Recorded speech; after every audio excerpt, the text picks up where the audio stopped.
Bonjour à tous. Je suis très heureuse de vous parler aujourd'hui du développement de robots à usage général et de la manière dont on pourrait réellement apporter une forme d'intelligence dans le monde physique. Pour commencer, j'aimerais évoquer un problème fondamental. Si vous voulez vraiment résoudre une application en robotique, il faut pratiquement construire une entreprise entière autour de cette application.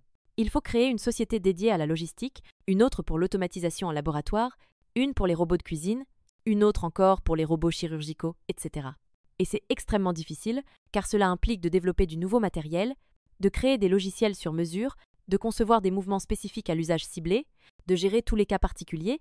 Tout doit être fait à partir de zéro si l'on veut réellement résoudre un problème en robotique.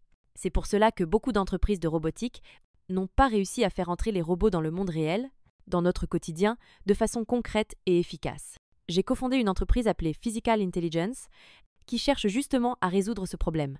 En particulier, notre objectif est de développer un modèle à usage général capable de permettre à n'importe quel robot d'exécuter n'importe quelle tâche, dans n'importe quel environnement.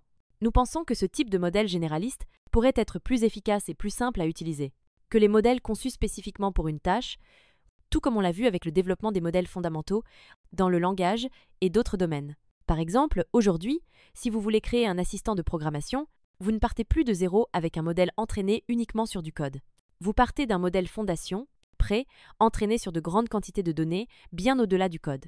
Le défi, ici, c'est d'essayer de développer ce type de modèle fondation, mais en l'appliquant au monde physique plutôt qu'au monde numérique, où ces modèles dominent actuellement. Alors, comment faire? Dans cette présentation, je vais vous expliquer notre approche. Et si l'on tire des leçons des modèles de langage, on sait qu'ils nous ont appris une chose essentielle, l'importance de l'échelle. Donc, une première conclusion possible, ce serait que l'échelle peut être l'ingrédient le plus crucial pour développer ce type de modèle. Et si cette conclusion est correcte, alors on pourrait se tourner vers certaines sources de données à grande échelle. Par exemple, on peut regarder du côté de l'automatisation industrielle, où l'on trouve d'immenses volumes de données montrant des robots, répétant les mêmes tâches encore et encore, comme ici. Mais ce type de données ne permettra pas à un robot d'intervenir dans une zone sinistrée, de faire un sandwich ou d'ensacher des courses. Autrement dit, même avec cette échelle massive, il manque la diversité des comportements nécessaires pour résoudre le problème général. Autre option, regardez les données disponibles sur YouTube. C'est aussi une source gigantesque, avec des milliers de vidéos montrant des humains accomplir diverses tâches, ce qui, en théorie, pourrait servir à entraîner des robots. Mais en réalité, on n'apprend pas à écrire juste en regardant quelqu'un écrire, et on ne devient pas un joueur de tennis professionnel, en regardant Wimbledon. Donc même si la quantité de données est énorme, c'est très difficile à exploiter. Et en plus, il y a un écart important entre le corps humain et celui d'un robot, ce qui rend l'apprentissage encore plus compliqué. Enfin, on peut aussi envisager les simulations. Là encore, on peut générer énormément de données. Mais ces données manquent de réalisme et sont souvent très éloignées des conditions réelles.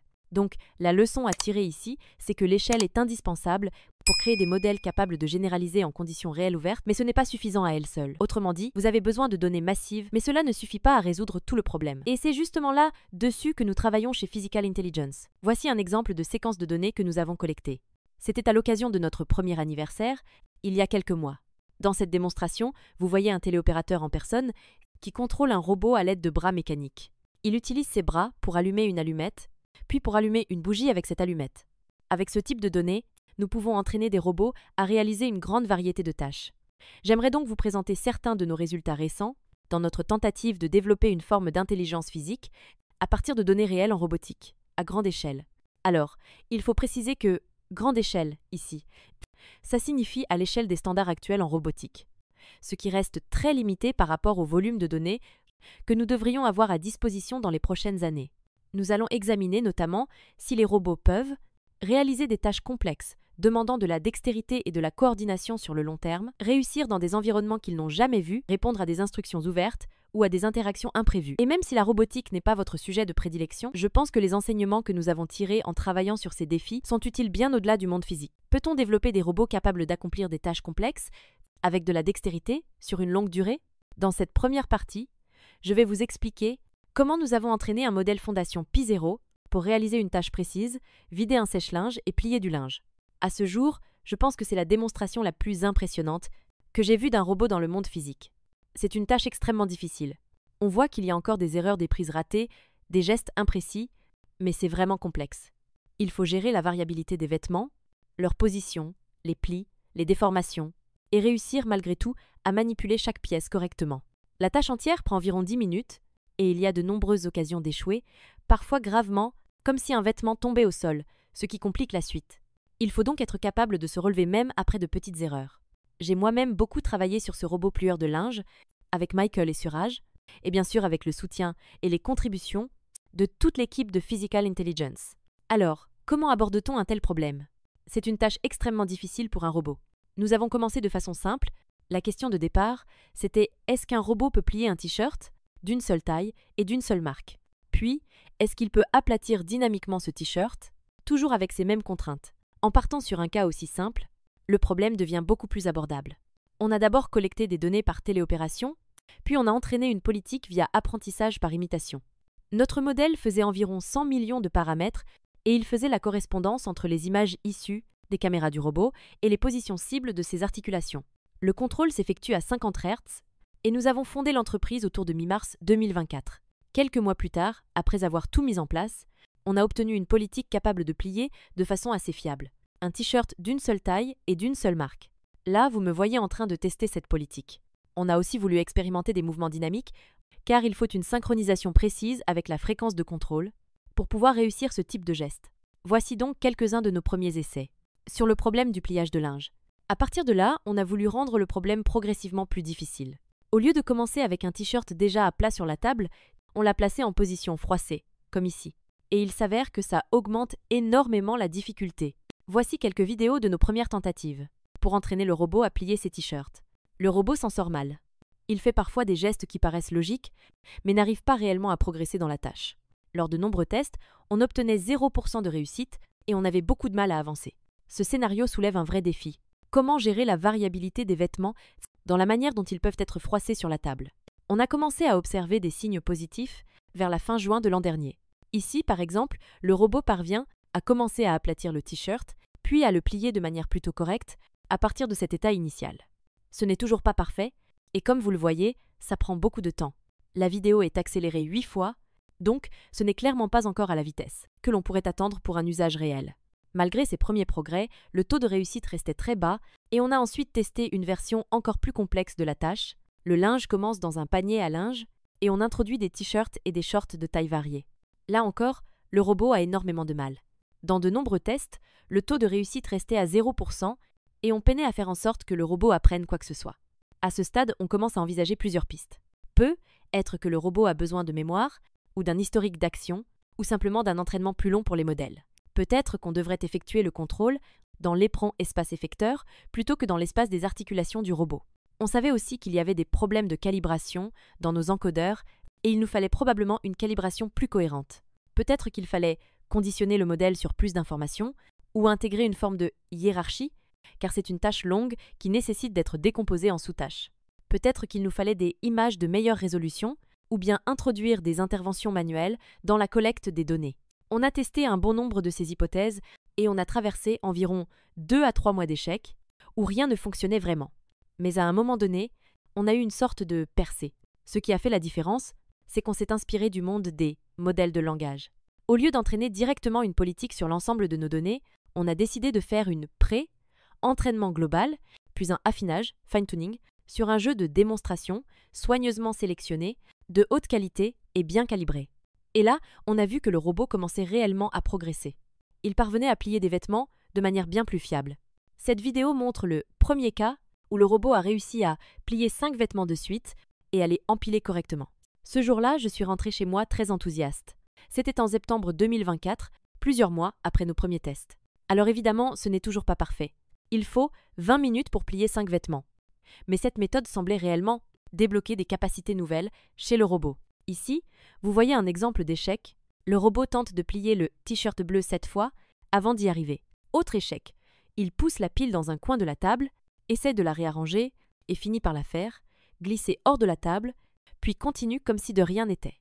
On a donc continué à itérer sur cette approche. Nous avons ensuite retravaillé notre stratégie de curation pour constituer un ensemble de démonstrations de meilleure qualité. Grâce à cela, on est passé de 20 minutes à 12 minutes pour plier les 5 vêtements. C'est comme ça qu'on mesurait la performance de notre système robotique. Il y a encore des erreurs et la qualité du pliage varie, mais c'était nettement meilleur que notre méthode précédente de curation. À ce stade, on continuait à entraîner nos modèles Avec Pré, entraînement plus fine-tuning, mais uniquement sur des données de linge. On n'utilisait pas encore de modèle Pré entraîné existant. Or, certaines personnes de l'équipe travaillaient sur un modèle Pré entraîné à partir de toutes les données robotiques disponibles. On a donc commencé à intégrer ces modèles dans notre pipeline. On a utilisé un modèle vision langage open source de 3 milliards de paramètres appelé Polygemma. Jusqu'ici, on utilisait des modèles beaucoup plus petits, entre 100 et 300 millions de paramètres. Ce modèle prend en entrée des images issues des caméras du robot, une commande textuelle, et dispose d'une tête de diffusion qui s'appuie sur l'ensemble des représentations internes du modèle, ainsi que sur les angles articulaires pour prédire un bloc de 50 actions futures, soit environ 1 seconde de mouvement. On utilise une variante de diffusion appelée flow matching pour générer des actions continues. Au lieu de entraîner ce modèle uniquement sur le linge, on l'a entraîné sur l'ensemble des données robotiques collectées, puis on a appliqué exactement la même recette de fine-tuning que celle utilisée auparavant sans modèle vision langage. Et le résultat, le robot a continué à s'améliorer simplement en branchant ce nouveau modèle entraîné. Dans la vidéo de gauche, le robot plie 5 vêtements en 9 minutes contre 12 minutes précédemment. Et dans les vidéos de droite, on le teste sur des vêtements qu'il n'avait jamais vus et il s'en sort très bien pour plier plusieurs articles d'affilée. On a également observé une meilleure régularité dans la qualité du pliage grâce à ce modèle environ 10 fois plus grand et ayant été exposé à davantage de données robotiques. Voici quelques exemples marquants. Ici, on voit le robot face à un short qu'il n'avait jamais vu auparavant. C'est un scénario délicat, car pour l'aplatir correctement, il doit en fait passer sa pince sous le bas du vêtement. Et il y parvient. Il comprend qu'il doit atteindre la partie gauche inférieure du short pour réussir à l'aplatir, puis ensuite à le plier correctement. Un processus similaire est parfois nécessaire pour plier des t-shirts. Par exemple, ici, le robot doit plier le t-shirt sur lui-même, ce qui, paradoxalement, le froisse davantage, mais lui permet de repérer les coins du vêtement et de le plier proprement par la suite. Comme je l'ai mentionné, le modèle sait aussi gérer des vêtements jamais vus auparavant. Voici un t-shirt avec un col en V que le robot réussit à plier, alors même que cet article avait été exclu du dataset et que le jeu de fine-tuning ne contenait aucun col en V. Il sait aussi plier des chemises avec boutons, ce qui montre une certaine capacité de généralisation à différents types de vêtements. Enfin, comme cette politique est implémentée via un réseau de neurones et qu'elle prend en compte l'image en temps réel, elle peut gérer des interruptions. Ici, on voit Michael interagir avec le robot pendant qu'il travaille. Le robot comprend qu'il doit mettre le t-shirt de côté pendant qu'il plie l'autre. Et même lorsque Michael déplie volontairement un côté, le robot réagit en conséquence. Michael intervient à nouveau, et cette fois le robot commet quelques erreurs, mais il parvient à se recaler et à récupérer. Michael le perturbe encore une fois, et malgré tout, le robot s'adapte. Voilà donc un aperçu des capacités actuelles du système. J'ai parlé de notre stratégie de entraînement et post-entraînement, et à quel point elle est cruciale. On a voulu mesurer cela de manière quantitative pour vérifier que c'est bien cette approche qui entraîne les améliorations observées. On a donc comparé 3 variantes. Le modèle avec entraînement plus, post-entraînement sur données sélectionnées, le modèle sans entraînement, entraîné uniquement sur les données sélectionnées, le modèle sans post-entraînement, donc entraîné sur toutes les données, mais sans phase finale de fine-tuning sur un dataset soigné. On a évalué les performances selon plusieurs étapes du pliage, sortir le vêtement du panier la partie la plus simple, aplatir, plier, empiler correctement les articles. Résultat, la recette combinée training plus, post-training sur données bien choisies, donne de loin les meilleures performances. Quand on supprime le entraînement et le post-entraînement, le robot arrive juste à sortir l'objet du bac, mais échoue ensuite à faire des progrès significatifs. Alors qu'avec la stratégie complète, il est capable de plier et d'empiler les objets de façon fiable. Dernier point. Rien dans cette méthode n'est spécifique au linge.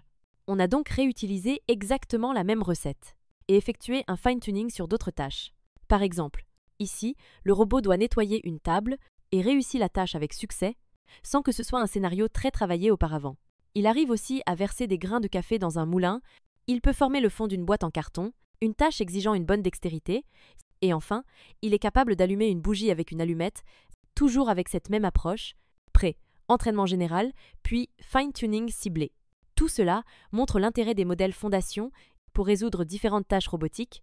Il n'est plus nécessaire de repartir de zéro à chaque fois. On peut s'appuyer sur des modèles entraînés, transférables entre robots et tâches variées. Nous avons également pu appliquer exactement la même méthode à des robots utilisés dans d'autres entreprises. Voici un exemple avec un robot que je n'ai jamais vu en personne. L'équipe externe a collecté des données, nous les a envoyées, et nous avons simplement fine-tuné notre modèle sur ces données. Nous ne savions même pas exactement comment ce robot était contrôlé, ni quelle était la représentation précise des actions. Et pourtant, après le fine-tuning, le modèle a réussi à contrôler ce robot pour qu'il prépare une tasse de café. Quelques points à retenir de cette partie: nous avons pu développer séparément les étapes de pré, entraînement et post-entraînement, et les combiner ensuite pour obtenir de bien meilleurs résultats. Nous avons constaté que s'entraîner sur toutes les données sans distinction ne fonctionne pas pour des tâches complexes.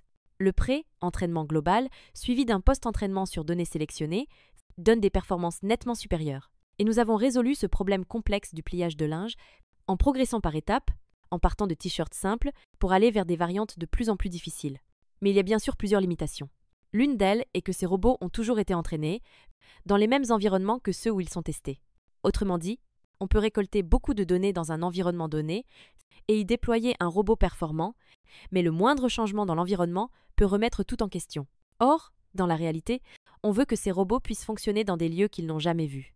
Alors, comment faire en sorte qu'un robot réussisse dans un environnement inconnu? Ce que l'on a appris du machine learning, c'est qu'il faut collecter des données variées et diversifiées.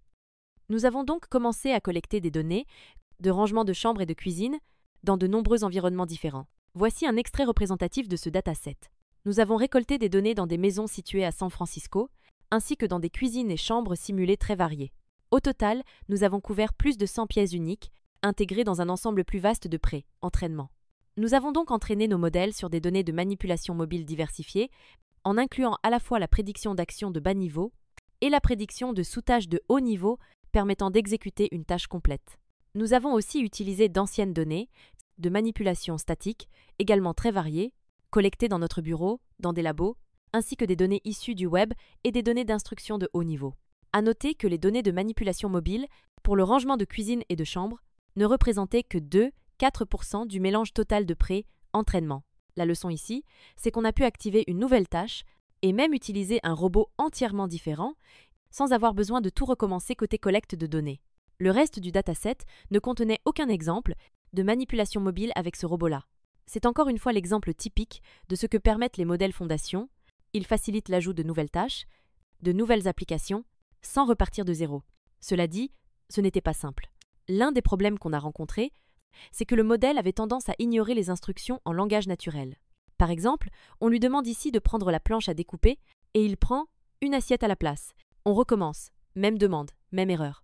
Et quand on lui demande de mettre l'assiette dans l'évier, il obéit, puis s'éloigne de la planche à découper. Mais finalement, il finit par prendre la bonne planche, comme demandé au départ. Ces erreurs nous ont appris que, dans les premières versions, le robot ignorait souvent les commandes linguistiques. Pour y remédier, on s'est tourné vers ce qui fait que les modèles vision-langage suivent si bien les instructions, et on a réfléchi à comment préserver ces capacités naturelles dans le cadre de nos tâches robotiques. Avec notre architecture Pixar, on a remarqué un problème important: la tête d'action, qui repose sur un mécanisme de diffusion, était initialisée aléatoirement et cela détériorait les connaissances pré-entraînées du modèle vision-langage, VLM. On a donc formulé l'hypothèse que si l'on empêche cette dégradation, on pourrait obtenir de bien meilleurs résultats en suivi des instructions. La solution qu'on a mise en place est, dans l'esprit, assez proche de notre stratégie précédente, mais avec une différence clé: on prédit désormais des actions sous forme de tokens. Et surtout, on bloque la propagation du gradient depuis la tête de diffusion aléatoire pour ne pas altérer les capacités linguistiques du backbone VLM. Ce changement a eu deux effets majeurs. Un entraînement plus rapide, car les actions tokenisées offrent un signal de supervision plus direct. Un meilleur respect des consignes en langage naturel, le taux de suivi est passé de 20% à 80%, preuve que le backbone vision langage conserve mieux ses compétences. On a donc appliqué cette nouvelle recette, en pré, entraînant le modèle sur l'ensemble de nos données, y compris les manipulations mobiles. Ensuite, on l'a fine-tuné sur ses tâches, dans une grande variété d'environnements. Enfin, on l'a testé dans des lieux qu'il n'avait jamais vus auparavant. On a loué 3 Airbnb totalement inconnus, on y a installé le robot par exemple ici, dans une cuisine, et je lui ai donné des instructions. Je lui ai demandé de fermer un placard, de ranger la vaisselle et couverts qu'il n'avait jamais vus, avec un mobilier différent, des objets différents, etc. Et malgré tout, le robot a réussi, alors qu'il n'avait jamais été dans cet environnement, ni vu ces objets. Enfin, je lui ai demandé de nettoyer une tâche. Le robot a obéi, il a essuyé la surface, puis a déposé l'éponge dans l'évier.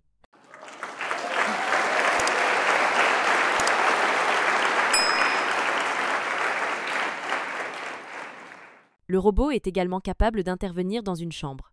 Dans cet exemple, Laura lui demande simplement « Nettoie la chambre ». Le robot s'exécute, il range les vêtements, jette les déchets, Puis il refait le lit. Il place l'oreiller en haut du lit et remet en ordre la couverture ou la couette. J'ai évoqué tout à l'heure le fait que les données de manipulation mobile, type rangement maison, ne représentaient qu'environ 2-7% du dataset total. Alors la question c'est, est-ce que ces 2-7% suffiraient seuls, ou bien est-ce que le reste des données est crucial? On a testé cette hypothèse. Les barres à droite du graphique montrent les performances lorsqu'on exclut les données issues de robots statiques utilisés en laboratoire ou dans des environnements variés. Résultat, la performance chute à moins de 60%, dans des maisons jamais vues auparavant. Alors que lorsque l'ensemble du dataset est utilisé, on atteint une performance de plus de 20% supérieure. On a également cherché à savoir, la diversité des environnements est-elle réellement utile? Pour cela, on a augmenté le nombre de maisons et de lieux différents représentés dans les données. Et on a observé que plus on augmente cette diversité, plus la performance s'améliore, jusqu'à atteindre le même niveau de performance qu'un modèle entraîné spécifiquement sur l'environnement cible. Autrement dit, on parvient à réduire très fortement l'écart de généralisation, ce qui montre que le véritable verrou aujourd'hui ne réside plus tant dans la diversité des données, mais plutôt dans la fiabilité et les performances pures du système. Je dois aussi mentionner qu'il y a encore des échecs. Le taux de réussite tourne autour de 80%, donc il reste beaucoup de marge de progression. Voici quelques exemples de ces échecs. Ici, on demande au robot de mettre un objet dans un tiroir. Il y parvient en partie, mais l'objet ne rentre pas entièrement, et le robot considère malgré tout que la tâche est terminée, avant de passer à la suite. Dans cet autre cas, on lui demande de mettre des vêtements dans un panier à linge. Il roule sur le t-shirt, puis reste bloqué et n'arrive pas à le soulever. Ensuite, on lui demande de mettre de la vaisselle dans l'évier. Il y arrive pour plusieurs objets, mais échoue à attraper une planche à découper, car elle est très fine et plaquée contre la surface du comptoir. Et enfin, mon cas préféré, on lui demande de ranger une spatule dans un tiroir, mais le robot semble penser que le four ressemble à un tiroir, donc il ouvre le four et tente d'y ranger la spatule. Au-delà de ces erreurs spécifiques, il y a encore des défis importants à résoudre: vitesse d'exécution, observabilité partielle, le robot ne voit pas toujours tout, planification à long terme, etc. En résumé, avec un ensemble de données diversifiées, un robot peut aujourd'hui suivre une grande variété d'instructions, dans des environnements totalement inconnus, ce qui représente une avancée majeure par rapport aux approches classiques où l'entraînement et les tests sont souvent faits dans les mêmes conditions. Dernier point, le jeu d'instructions que ce modèle peut comprendre reste limité. Il ne peut suivre que certains types de commandes prédéfinies. Mais si l'on regarde comment les autres systèmes d'IA sont utilisés, on remarque que les utilisateurs veulent personnaliser, ils veulent pouvoir s'adresser au système librement et lui dire exactement ce qu'ils attendent. Alors la question est, peut-on permettre au robot de répondre à des instructions ouvertes, des prompts libres ou des interjections spontanées, comme on le fait avec les modèles de langage? Pour permettre cela, et notamment pour gérer les requêtes ouvertes, nous nous appuyons sur des modèles hiérarchiques vision-langage-action. Concrètement, on utilise une politique de haut niveau qui décompose le prompt initial en réponses verbales intermédiaires et commandes atomiques en langage naturel. Par exemple, si on donne au robot l'instruction « Peux-tu me faire un sandwich ?», la politique de haut niveau va la décomposer en sous-tâches comme « Prendre une tranche de pain ». Cette commande sera transmise à un modèle de bas niveau qui va alors prédire les angles articulaires nécessaires pour exécuter cette action précise. Mais en réalité, ce système ne suffit pas à lui seul pour gérer des instructions ouvertes et variées. Pourquoi ? Parce qu'il est difficile et coûteux de collecter un grand nombre d'interactions humaines avec un vrai robot, et encore plus de les faire à grande échelle. Notre solution ? Utiliser notre ensemble de données existants et y générer des données synthétiques. On s'appuie ici sur des modèles de langage pour reformuler, annoter et enrichir les scénarios robotiques avec des prompts humains hypothétiques. Par exemple, on a une séquence où le robot va ramasser un Kit Kat. Cette action est bien annotée dans nos données brutes. Mais maintenant, on peut interroger un modèle vision-langage. Quel prompt humain pourrait expliquer cette action ? Et le modèle pourrait générer un prompt du type « Peux-tu me passer un Kit Kat ?» Ainsi, on peut entraîner notre politique de haut niveau à partir de ces prompts synthétiques et augmenter artificiellement notre dataset avec une grande variété d'interactions humaines crédibles. Grâce à cela, on permet au robot de répondre à une diversité de requêtes ouvertes. Par exemple, dans cette démonstration à gauche, on dit au robot « Salut robot, peux-tu me faire un sandwich jambon-fromage ?» Il répond « Bien sûr. Je commence par le pain, puis j'ajoute le jambon et le fromage. » Ensuite, il décompose la tâche. Prendre une tranche de pain, la poser sur la planche à découper, prendre une tranche de fromage, la poser sur le pain, prendre une tranche de jambon, etc. Et il enchaîne ainsi toutes les sous-tâches nécessaires, guidées uniquement par le prompt initial en langage naturel. Le robot peut aussi répondre à des prompts plus complexes, comme « Salut robot, peux-tu me faire un sandwich vegan ? Je n'aime pas les cornichons. » Dans ce cas, le robot est capable de décomposer la tâche, ajouter uniquement des ingrédients compatibles, salade, tomate, et éviter les cornichons, le fromage et la viande. En plus des prompts ouverts, nous avons aussi entraîné le robot à gérer des interjections. Par exemple, à gauche, on demande au robot de nettoyer une table, c'est-à-dire jeter les déchets et ranger la vaisselle. À droite, on lui demande cette fois « Nettoie seulement les déchets, pas la vaisselle ». Et il comprend la nuance. Il ne range que les déchets, puis considère la tâche comme terminée une fois les déchets jetés. Autre cas, le robot est en train de chercher des objets pour un utilisateur, et ce dernier interrompt « Donne-moi quelque chose de sucré, mais qui n'est pas déjà dans le panier ». Cela arrive juste après que le robot a mis un Kit Kat dans le panier. Le robot répond « D'accord, je vais te chercher des Skittles ». Il est donc capable de faire preuve d'un raisonnement contextuel et d'interpréter une correction située dans le monde réel où il évolue. Et les modèles fondations existants dans tout ça? On pourrait se demander, est-ce qu'un modèle fondation classique ne pourrait pas servir directement de planificateur de haut niveau sans avoir besoin d'un modèle séparé? On a testé cette hypothèse. Les résultats montrent que, en bleu, les performances des modèles fondation classiques en compréhension d'instructions et exécution de tâches robotiques sont nettement inférieures. En vert, les performances de notre système dédié sont bien meilleures. Cela s'explique par le fait que les modèles fondation classiques ont été entraînés sur très peu de données physiques et ne sont pas conçus pour des applications robotiques concrètes. Pour conclure, on a montré que les robots peuvent désormais réaliser des tâches longues et complexes grâce à une stratégie combinant pré, entraînement et post-entraînement. Ils peuvent réussir dans des environnements inconnus sans avoir été explicitement entraînés pour. Et ils peuvent répondre à des prompts ouverts et à des interventions en cours de tâche grâce à une approche combinant données robotiques et prompts synthétiques générés par des modèles de langage. Je vais m'arrêter là pour la présentation, et il nous reste un peu de temps pour les questions. Pour conclure, voici quelques remarques finales. Tout au long de cette présentation, on a vu plusieurs situations dans lesquelles des robots à usage général pourraient s'avérer plus efficaces que des robots spécialisés. Pourquoi? Parce qu'au lieu de repartir de zéro à chaque nouvelle application, on peut s'appuyer sur des fondations communes et bâtir une intelligence physique plus large, capable de fonctionner dans le monde réel. On a aussi vu à quel point les données à grande échelle, collectées dans des environnements réels, sont utiles pour développer ces systèmes. Mais cette échelle, bien qu'essentielle, n'est pas suffisante à elle seule. L'intelligence physique reste un défi majeur, et il faudra davantage de recherche, de notre part comme de la part de la communauté open source, avant que les robots soient réellement prêts à fonctionner dans des environnements ouverts et imprévisibles. Enfin, si ce que vous avez vu vous enthousiasme, sachez que nous recrutons actuellement chez Physical Intelligence. Vous pouvez consulter la liste des postes ouverts sur notre site web, P-Dot Website. Merci à tous.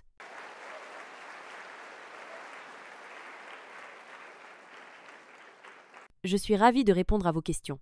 On va commencer par la gauche, allons-y. Bonjour Chelsea, merci pour votre travail remarquable dans le domaine du robot learning. J'ai 2 questions à propos du post-entraînement. 1.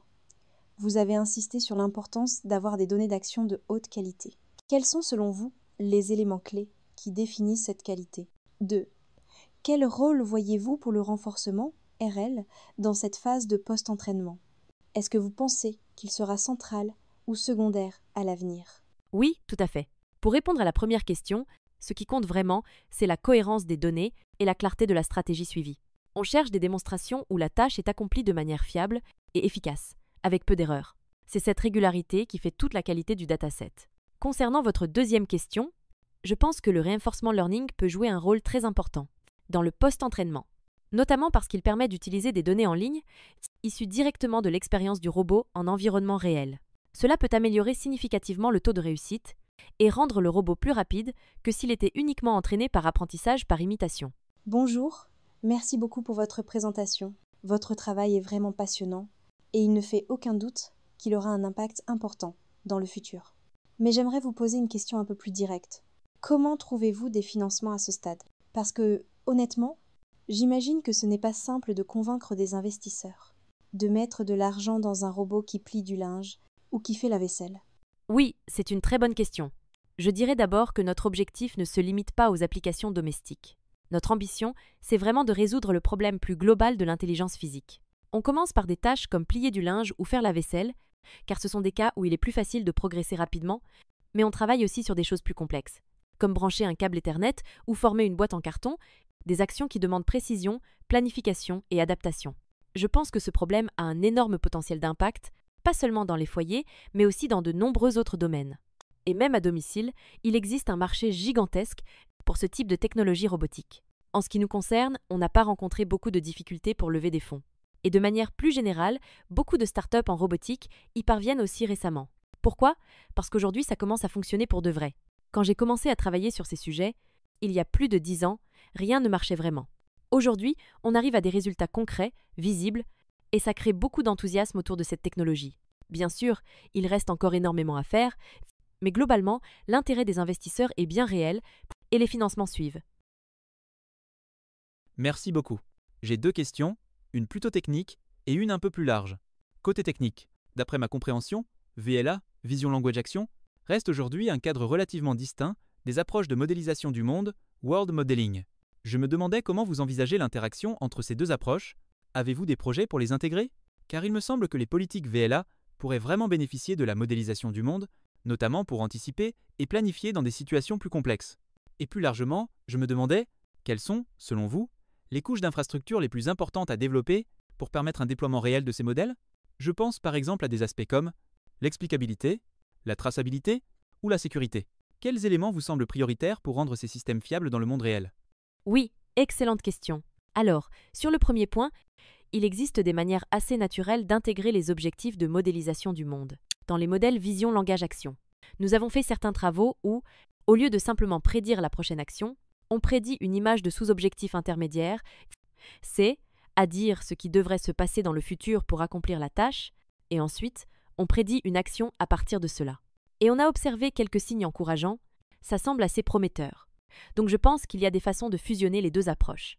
En parallèle, il y a aussi beaucoup de difficultés avec la modélisation du monde, notamment liées à la façon dont les données qu'on lui fournit ne reflètent pas toujours la manière dont on va réellement utiliser le modèle. Par exemple, on peut l'entraîner sur des démonstrations réussies, puis essayer de l'utiliser pour évaluer des séquences d'actions qui n'aboutissent pas à une réussite optimale. Et dans ce cas, le modèle peut halluciner une vidéo où la tâche est réussie, alors que les actions fournies en entrée n'auraient en réalité pas pu y conduire. Donc il y a des difficultés à surmonter à ce niveau, mais aussi des pistes pour l'intégrer au paradigme VLA. Et sinon, est-ce que vous pouvez me rappeler votre deuxième question? Quelles sont les couches d'infrastructure sur lesquelles vous pourriez travailler à court terme et qui apporteraient les améliorations les plus significatives? Je dirais que, pour faire tourner ces modèles sur des robots, il faut un système en temps réel, capable de fonctionner à une fréquence précise, afin d'exécuter les actions correctement. Si le système a du retard ou de la latence, cela crée toute une série de problèmes. Donc la question de l'inférence rapide et de l'infrastructure embarquée sur le robot est une part importante du travail de notre équipe logicielle. À cela s'ajoute toute la partie infrastructure de machine learning à grande échelle, entraînement de grands modèles, traitement de volumes massifs de données. Nos données sont très différentes des jeux de données classiques, car elles sont fortement multimodales, on y trouve des vidéos, des actions, des segments de langage et d'autres éléments hétérogènes. Donc oui, il y a des problèmes d'infrastructure très intéressants, à la fois du côté robotique et du côté entraînement des modèles. Bonjour, je m'appelle Frédéric, et j'ai une question sur la taille des modèles en général. Ce qu'on observe actuellement, c'est que des modèles plus grands donnent souvent de meilleurs résultats, comme on l'a vu dans vos expériences, et aussi dans ce que font OpenAI, Anthropic et d'autres avec leur LLM. Mais il existe aussi une autre approche, utiliser un modèle plus petit et externaliser les connaissances du monde, dans une base de données ou un système externe, avec lequel le modèle interagit. Quelle est votre position sur ce sujet? Est-ce que vous pensez que c'est une approche valable? Ou bien est-ce que contenir toutes les connaissances à l'intérieur même du modèle fonctionne mieux selon vous? Oui, c'est une question intéressante. D'après mon expérience avec les systèmes basés sur la récupération d'informations, c'est en réalité assez complexe à mettre en œuvre correctement. D'abord, il faut réussir à déterminer ce qui doit être externalisé et ce qui doit être géré directement par le modèle. Ensuite, il arrive souvent que le modèle ignore les informations récupérées et essaye de générer une réponse par lui-même, ce qui complique le bon fonctionnement global du système. Techniquement, c'est assez difficile d'obtenir le comportement souhaité. Je pense que cela dépendra beaucoup de l'application et du cas d'usage pour savoir si cette approche est adaptée ou non. Mais selon mon expérience, il est très difficile de trouver le bon équilibre entre ce que le modèle doit faire lui-même et ce qui peut être récupéré à l'extérieur. Même dans ce cas, le modèle doit malgré tout disposer d'un certain niveau d'intelligence, ne serait-ce que pour savoir comment utiliser correctement l'information récupérée. Donc oui, c'est un problème de recherche très intéressant, mais qui nécessite encore beaucoup de travail, avant de pouvoir être vraiment bien maîtrisé. Bonjour, je suis votre travail depuis la méta-apprentissage et j'en suis vraiment admiratif. Ma question est la suivante. Quand vous réfléchissez à l'évolution future du hardware et du software, quelles sont selon vous les plus grandes opportunités pour les développeurs aujourd'hui, si l'on veut concrétiser votre vision de l'intelligence physique?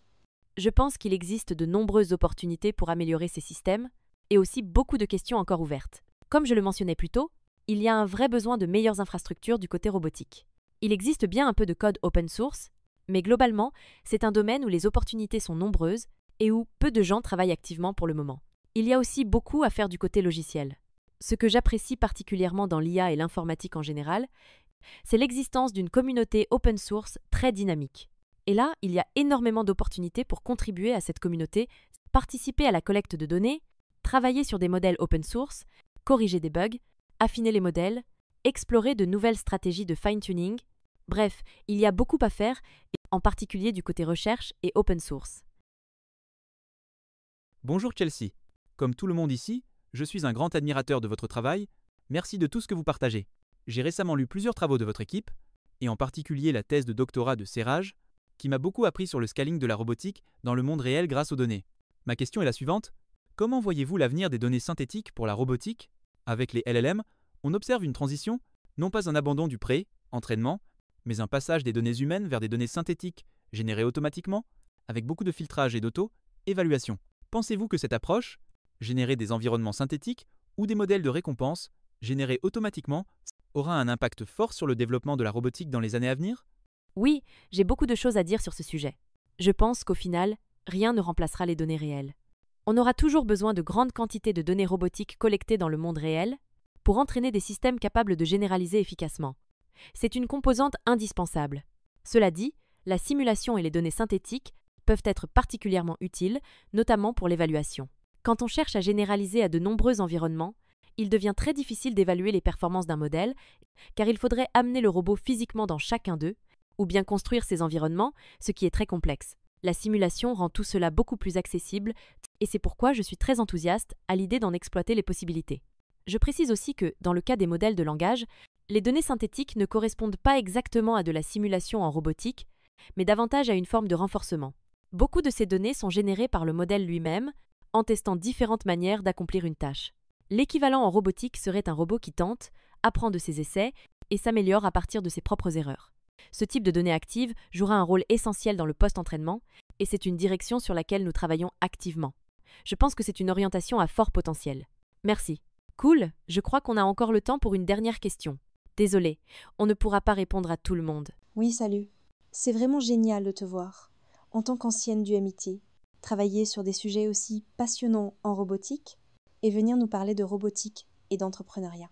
Je me demandais justement comment la recherche en robotique, qui implique du hardware, diffère-t-elle entre le monde académique et l'industrie? Y a-t-il généralement plus de moyens, moins de contraintes ou des applications plus larges d'un côté que de l'autre? Et selon toi, quel profil ou quel objectif correspondent le mieux à chaque voie? Oui, c'est une question intéressante. Personnellement, j'aime toujours autant les environnements académiques que les startups ou les labos industriels. Chacun a ses avantages et ses inconvénients. En général, les labos académiques sont moins bien dotés en termes de collecte de données, de capacité de test et de puissance de calcul comparés aux startups ou aux labos privés. Mais cela ne veut pas dire qu'on ne peut pas faire de grandes choses en recherche académique. Il y a encore beaucoup de questions algorithmiques fondamentales à résoudre qui ne nécessitent pas forcément de gros moyens.